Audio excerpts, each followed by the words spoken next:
The hospital lobby was already in chaos when the CEO arrived, her heels striking the marble floor like a countdown to disaster, while her nonverbal son screamed in a way that seemed to shake the glass walls of the building itself.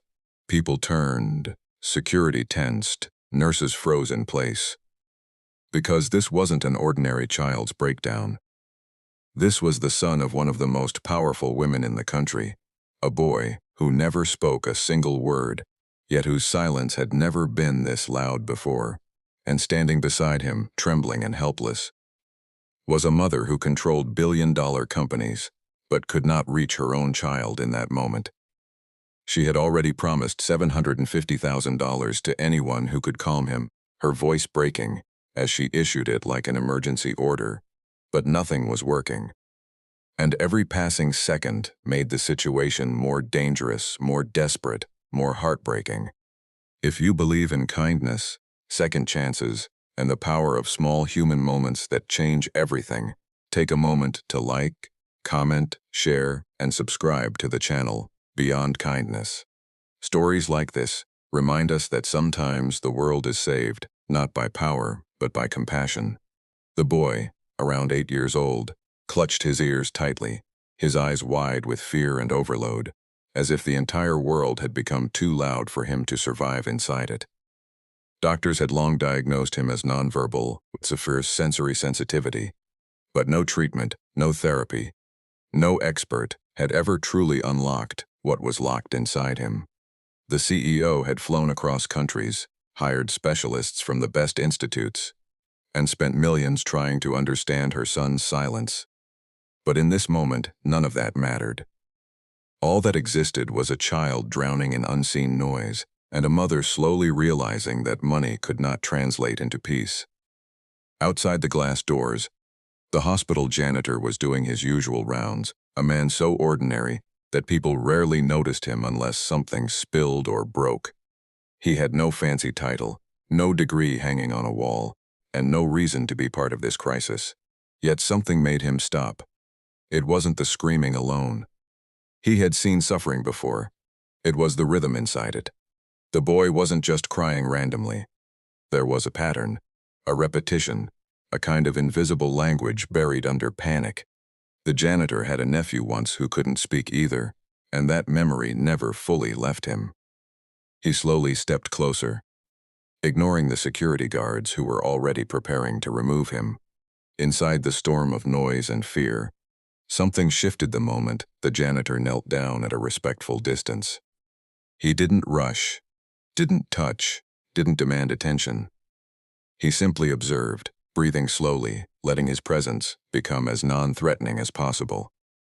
The CEO noticed him immediately and tried to stop him, panic rising that this unknown man might make things worse, but exhaustion held her back. She had tried everything else. There was nothing left to lose. The janitor's eyes stayed on the boy's movements, the way his hands clenched and unclenched, the way his body leaned slightly toward the echoing hallway, but recoiled from the fluorescent lights above. And then, with a calm that felt almost impossible in that chaos, he said one single word, not loudly, not forcefully, just softly, precisely, as if placing a key into a lock that had been waiting for years, and the word was simple: safe. The effect was not immediate in action, but it was immediate in presence.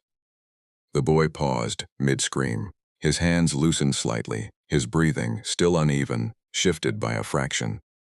The CEO didn't understand what she was seeing, but she felt it. Something had changed in the air. The janitor repeated nothing. He simply stayed still, letting that one word exist between them like a bridge. The boy's eyes slowly turned toward him, not fully trusting, but no longer completely lost.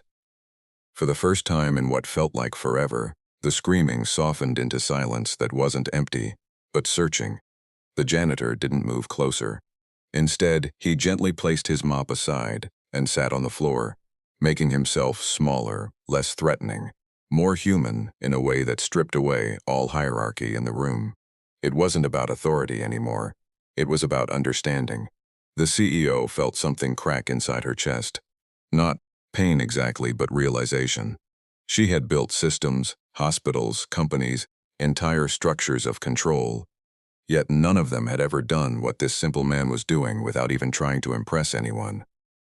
The boy, still trembling, took a hesitant step forward, then stopped again, overwhelmed by his own uncertainty. The janitor didn't rush him. He only repeated the grounding presence of that single word, not as instruction, but as reassurance, woven into tone rather than sound. Time seemed to stretch. The hospital, once chaotic, now felt like it was holding its breath. And then something extraordinary happened. The boy slowly lowered his hands from his ears. His breathing steadied. His eyes softened. And for the first time in his life, he didn't look like he was fighting the world. He looked like he was trying to understand it.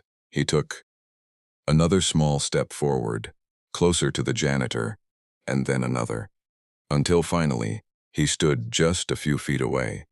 No longer screaming, no longer trapped in the storm, the CEO's eyes filled with tears she had not allowed herself to shed in years.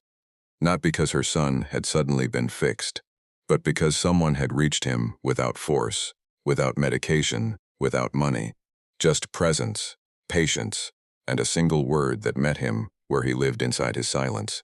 The janitor did not celebrate. He did not smile like a hero.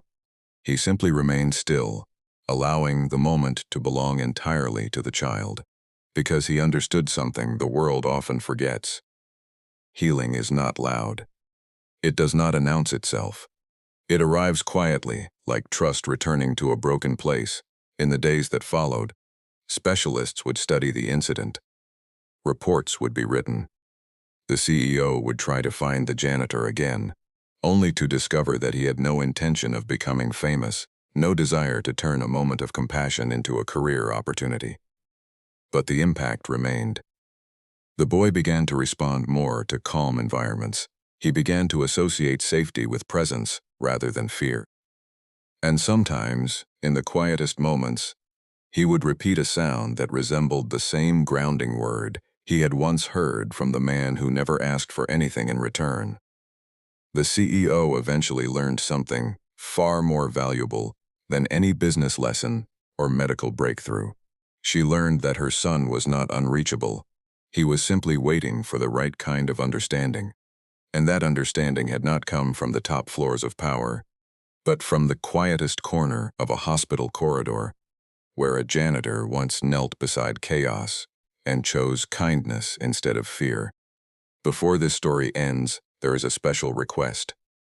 If this moment of humanity touched you even slightly, take a second to comment below what kindness means to you. Your words might inspire someone who needs it more than you know. The CEO never forgot that day. Not the $750,000 she had promised in desperation, but the priceless truth she received instead. Sometimes the most powerful people in the world are not the ones who command attention, but the ones who understand silence. If this story moved your heart, please like, share, and subscribe to Beyond Kindness. Your support helps keep these stories alive.